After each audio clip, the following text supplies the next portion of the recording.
Hey everyone, welcome back to the Grandstand Brief. It's Tom here, and today's one of those episodes where I honestly don't know where to start. Because F1 just served us rookie records, teammate drama, graphic design chaos, and a classic Verstappen-style heist in Suzuka. Let's kick it off with Kimi Antonelli. The kid's 18, and he just became the youngest driver in history to take pole position in Formula One. What a debut season he's having. I've been watching Antonelli since F2, and yeah, the raw pace was obvious. But to come into a sport this brutal and stick it on pole, that's another level. He didn't just sneak in through weather luck or a red flag fluke. This was genuine, clean, relentless one-lap speed. And the body language after qualifying? Cool as ice. Like, yeah, I expected this. I remember when I got my first taste of real karting competition at 18. I was a nervous wreck. Couldn't even hold a straight conversation without double-checking tire pressure for the fifth time. Antonelli? He's waving at cameras like he's already planning the next one. And honestly, I think this is just the beginning. Now, onto something a bit heavier. George Russell made headlines today with his comment about Lewis Hamilton. He said it was not nice seeing him struggle, and you could feel the weight in his voice. Say what you want about George being the young gun on the rise, but there's clearly a lot of respect there.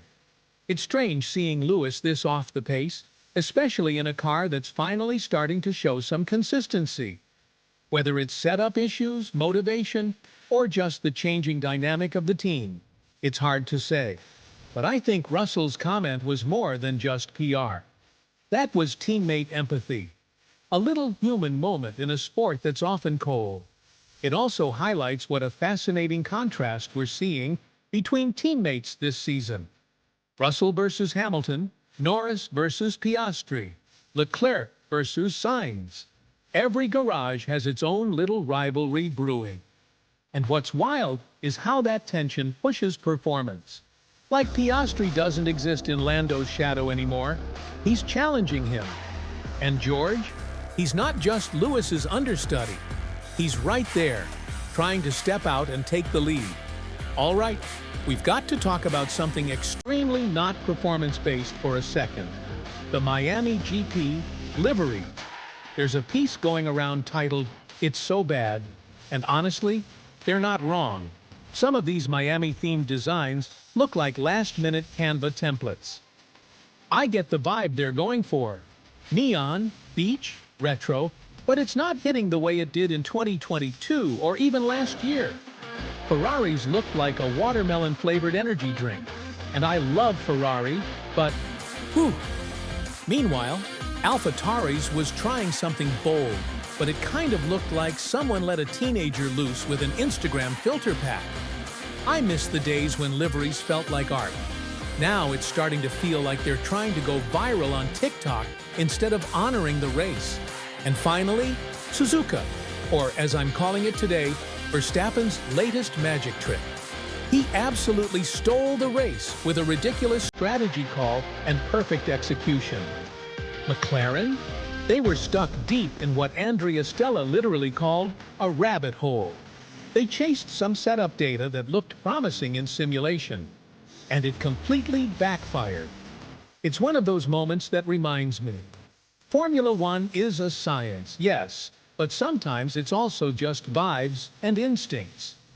Red Bull knew the track would evolve. They trusted Max to adapt. McLaren went too deep into theory and missed the forest for the trees. And Max? We made it look easy. Again. That's it for today's Grandstand Brief. What a ride!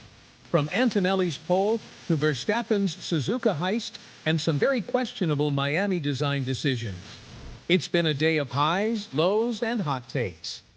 I want to know your thoughts. Who had the best livery? Is Russell stepping into a true leadership role at Mercedes? And is Antonelli the next big thing? Let's chat. Send me a message or drop a reply.